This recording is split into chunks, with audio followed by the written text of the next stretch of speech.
tudo bom com vocês? Bem-vindos a mais um vídeo aqui no meu canal. E no vídeo de hoje eu vou falar sobre os meus assistidos e lidos no mês de março. Bom, espero muito que vocês gostem do vídeo e vamos lá!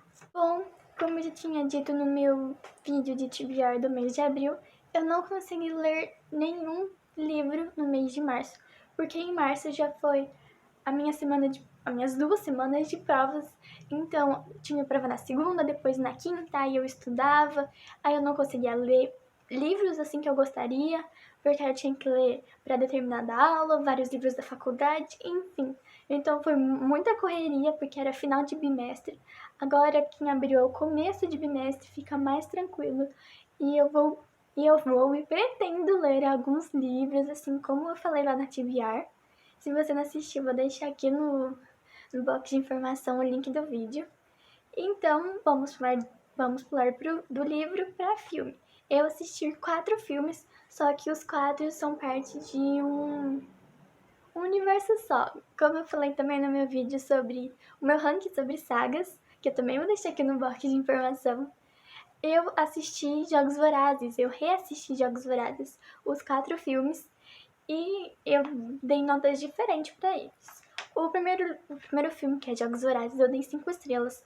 O segundo, que é Jogos Vorazes em Chamas, eu também dei 5 estrelas favoritados. Eu acho que o segundo é o meu filme preferido.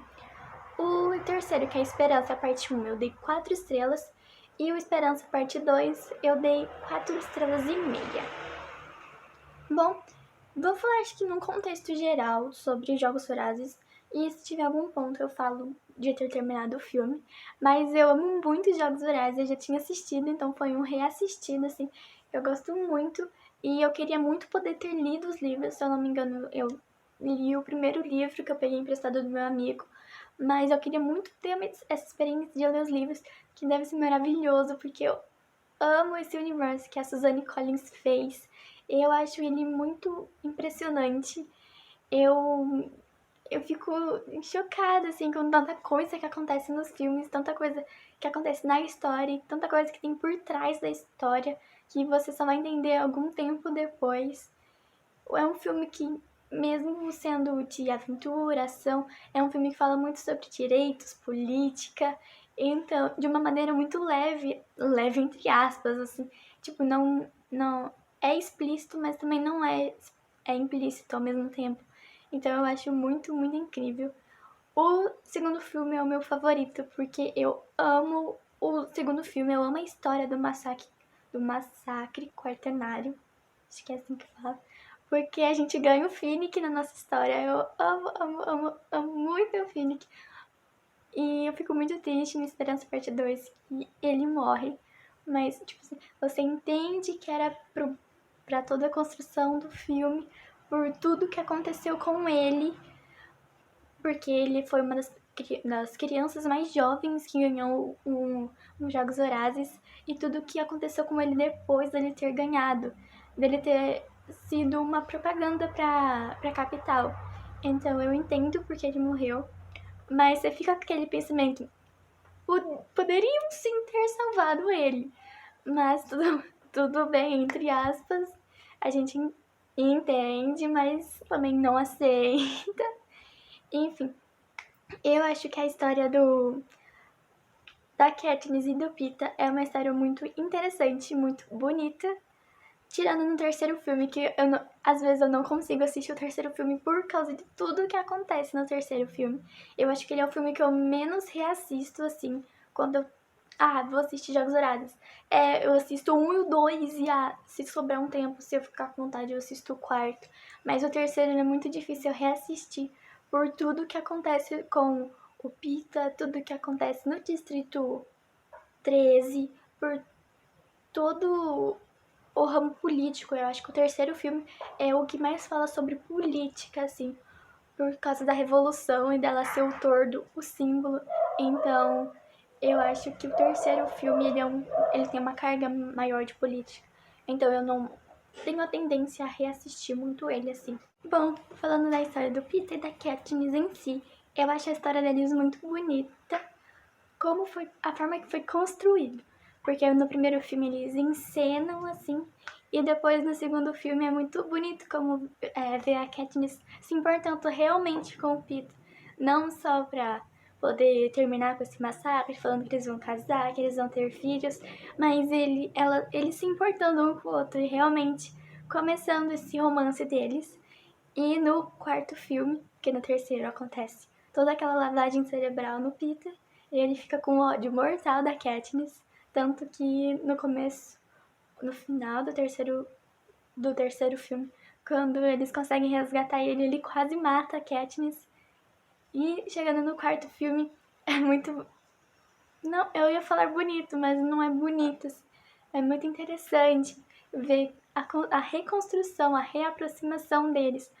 E ele percebendo que a Katniss, mesmo depois de tudo que ele fez, de ter xingado elas várias vezes, de ter tentado matar ela continua realmente se importando, ela não consegue se desvincular dele, assim. E ele, aconteceu isso aqui, é verdade ou não? É verdade. Tipo, é muito legal, é muito bonito. Não bonito por causa de todo o contexto, mas do relacionamento deles eu acho muito bonito, interessante, muito fofo também. Eu adoro os dois. Eu sempre soube que o Gale não tinha nenhuma chance depois que o Peter entrou na vida da Katniss.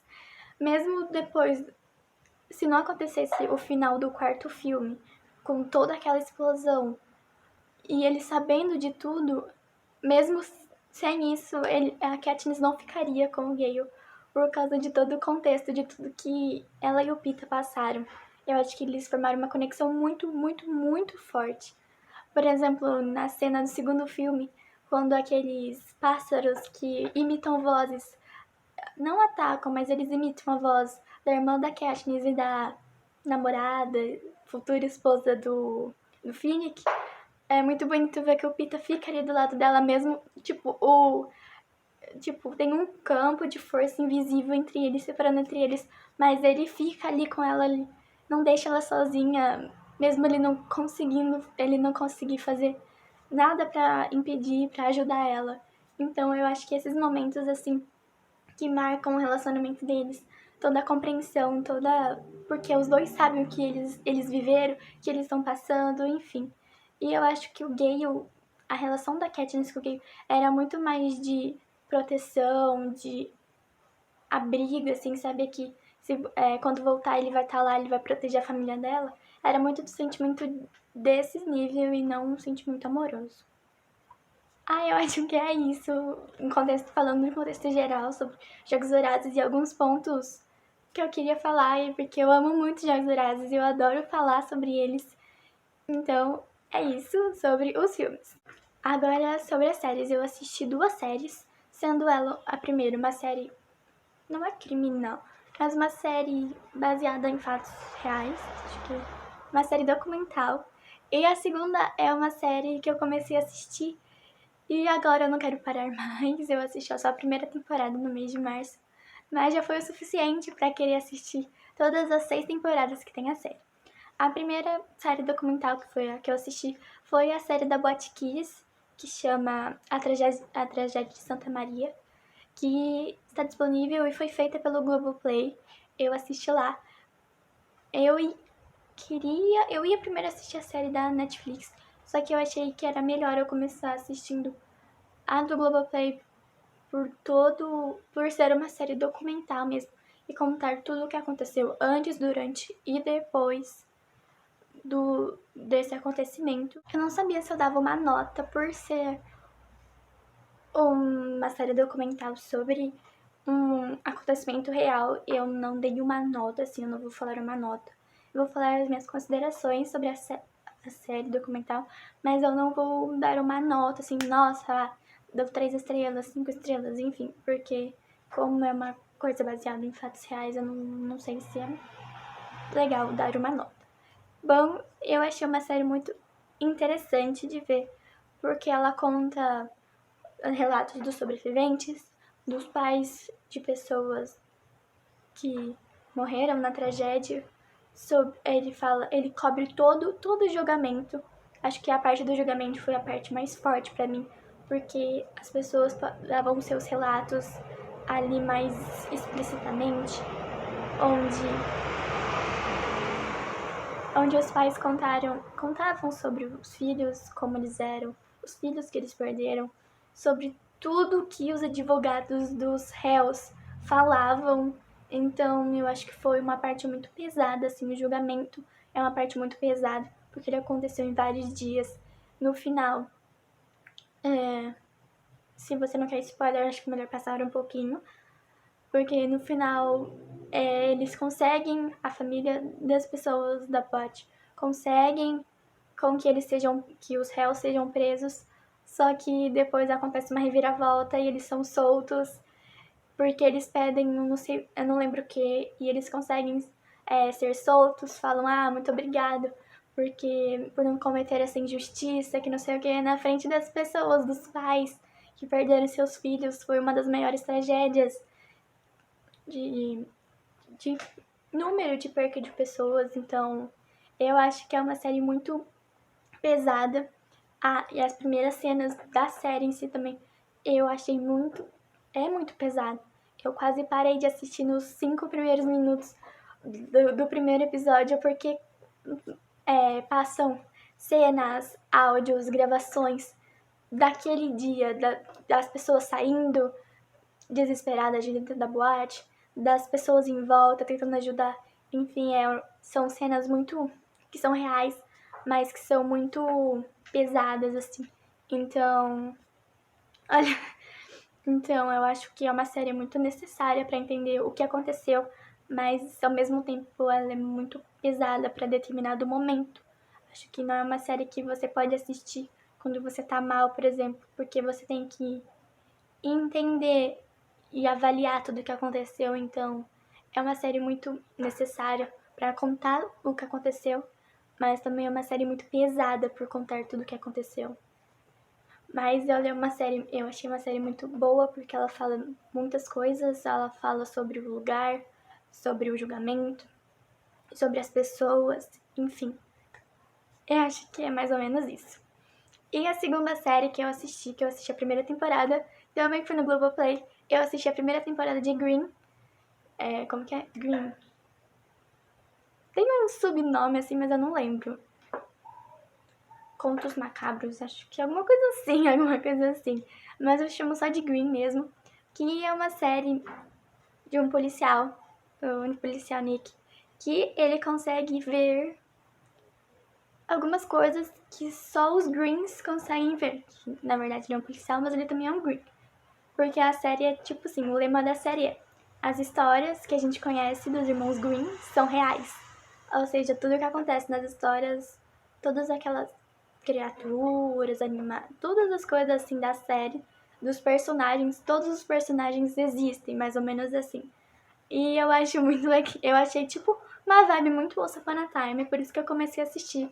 Mas ele é tipo um Once Upon a Time macabro, né? Porque não tem a Branca de Neve, a Cinderela, não sei o que. Não, tem o Lobão na Chapeuzinho, tem não sei o que, sabe? Tem umas criaturas muito estranhas, assim. E eu acho que tem vários personagens interessantes, tipo o investigador dele. Eu ainda não lembro de alguns nomes dos personagens. Então, se você assistiu, assim, ó, acompanha comigo. Se você não assistiu, você vai lá, assiste a primeira temporada. Depois você volta aqui pra você entender junto comigo, porque a série é bem legal. Eu achei ela bem legal. Só que ela é um pouco difícil de explicar. Mas eu vou tentar. Bom, no primeiro episódio, ele começa a ver coisas estranhas, coisas que ele não deveria ver, tipo, ele vê o rosto de uma pessoa, daqui a pouco ele olha direito e ele vê o rosto de uma criatura, que é como uma pessoa é, sabe? Tipo, ela é uma criatura, só que como as outras pessoas veem ela, é uma pessoa normal, porque eles falam que a mente humana não consegue processar isso, então eles ficam com uma forma humana. Porque se as pessoas veem eles da outra forma, como uma criatura, a mente não processa e não entende aquilo. Entendeu? Mais ou menos isso. Aí ele começa a ver essas coisas estranhas, até que a tia dele conta pra ele que ele é um Green, deixa um trailer cheio de coisas, cheio de livros que falam sobre essas criaturas, os nomes, o que elas são, cheio de armas, poções, enfim. Ele já deu o trailer completo, assim, pra ele. E aí ele começa a investigar no primeiro episódio. Tem um caso, ele e o amigo dele que é detetive, começa a investigar um caso de uma menininha uma garotinha que foi sequestrada, até que ele tem um suspeito, e esse suspeito vai virar o melhor amigo dele na versão criatura, sabe? Tipo, ele tem o melhor amigo policial, que não sabe de nada. Ele tem também o amigo dele, que ele é um eu não sei falar. Bloodblatt, alguma coisa assim é o nome da criatura dele. É a única criatura que eu sei o nome, que é Bloodblatt, alguma coisa assim. Que ele se transforma como se fosse quase um lobisomem, assim. Só que é Blood, alguma coisa assim. E aí juntos, são dois polos. Ele e o amigo dele, delegado, detetive, que investigam casos. E aí quando o caso tem alguma relação com criaturas, assim, que todos os casos são, na verdade, ele também chama esse suspeito, que na verdade não foi ele que sequestrou a menininha, era outra pessoa.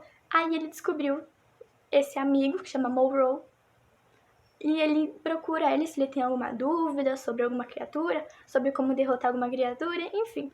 Aí a história é muito... Eu dou várias gargalhadas, a história é muito engraçada.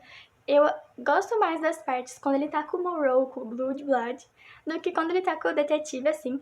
Mas eu acho interessante, eu acho bem legal. Todo o enredo da história, toda essa loucura de ele poder ver criaturas, mas ele não poder falar pra determinadas pessoas que não sabem, aí ele vai falar com a outra pessoa. E na verdade eu achei ele meio... não egoísta, mas meio ríspido assim no começo, que ele não conhecia as coisas, aí ele ia falar só com o Monroe. Determinada pessoa é isso, isso, isso. Aí o Monroe fala, ele é isso. Não, obrigado, tchau, tipo... Ele não perguntava nada mais, até que ele vai construindo uma verdadeira amizade com ele, assim, enfim. A história é mais ou menos isso, é muito, muito confusa, mas a série é muito legal. Eu estou na segunda temporada já, acho que no episódio 4, mais ou menos, da segunda temporada. E eu recomendo, é muito legal. Eu dei 4 estrelas, porque no começo o Nick me incomodou um pouco por causa disso, mas a história é legal, é bem interessante. E eu recomendo que vocês assistam Green. Então foi isso, eu espero muito, muito que vocês tenham gostado do vídeo. Se você gostou, se inscreva no canal, já deixe seu like.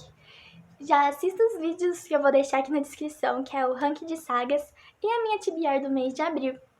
E assistam também os outros assistidos e lidos desse ano. Também tem uma playlist dos assistidos e lidos do ano passado, se você ainda não assistiu. E espero muito que vocês tenham gostado do vídeo. Assistam as minhas indicações, que são bem legais. E até o próximo vídeo. Tchau!